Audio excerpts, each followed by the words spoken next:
And to go a bit further on along these lines of thoughts here, regarding this sham of a healthcare debate, there really isn't any debate. It's all sham. I'd like to read you another article. In a stunning revelation in the LA Times, and I'll try to post a link to that article if they haven't put it behind a firewall yet, which tends to happen with major publications. Then you have to pay for that article. It appears that the for-profit health insurance companies are poised to make out like bandits under the so-called health reform bills being considered in Congress, particularly if they succeed in defeating the government option in the Senate. The LA Times article is a must-read because it shows that the change being supported by the White House is going to make the for-profit insurance fatter and wealthier at the expense of a healthcare system bloated by excessive administrative profits and grossly high salaries of the health insurance and drug companies and their executives. Here is one of the more understated quotations in the article about how the insurance companies are crying wolf while they tailor the bills to ensure even greater profit at government expense, in other words, our expense.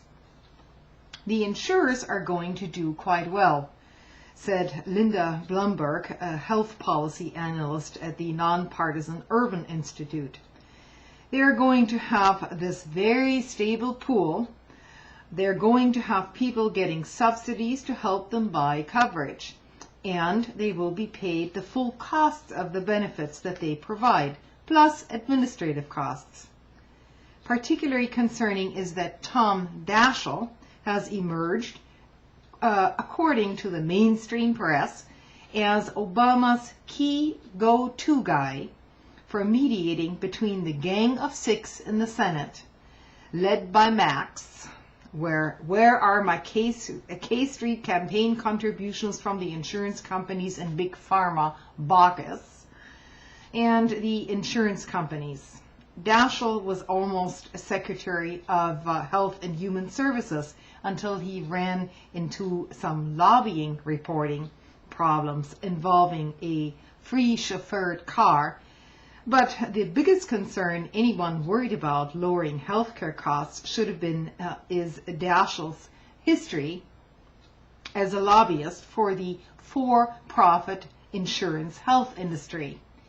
United Health spent almost $2.5 million in the first half of 2009 and hired some of Washington's most prominent political players, including Tom Daschle, the former Senate Majority Leader who served as an informal health policy advisor to Obama.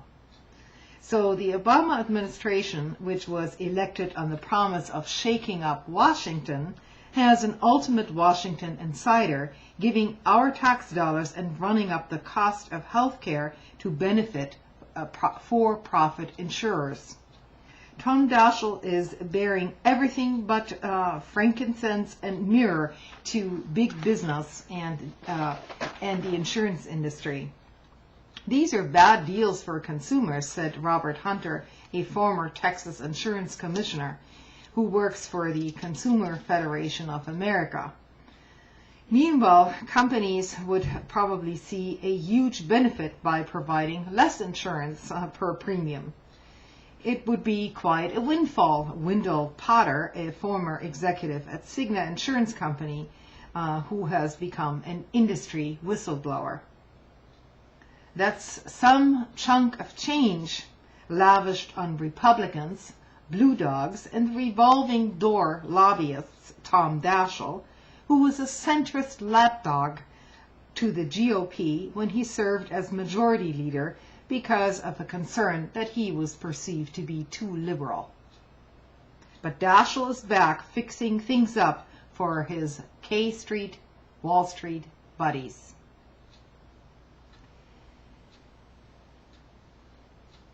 So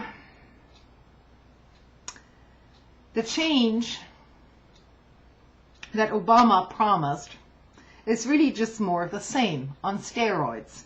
A current mega-buck lobbyist for the profiteering medical insurance industry being his de facto point person in declaring the government option dead on arrival in the Senate, based no doubt on Daschle's coordination with a gang of six. This is like Medicare Part D all over again, where Big Pharma practically wrote the bill to increase their profits, even though it's part of a socialized medicine program. Seniors got breaks on prescriptions, but the bill was constructed through fees for drugs to enrich Big Pharma. The seniors were mainly a cover for major contributors to the Republican Party and their Democratic counterparts. The LA Times article ends with a telling quotation. They, the insurance lobby and Big Pharma, have beaten us 6 ways to Sunday. Anytime we want to make a small change to provide cost relief, they find a way to make it more profitable. Oh, how much we would like to hope for that change that Obama's road to a landslide victory was promising. But more and more, it just seems like a Trojan horse.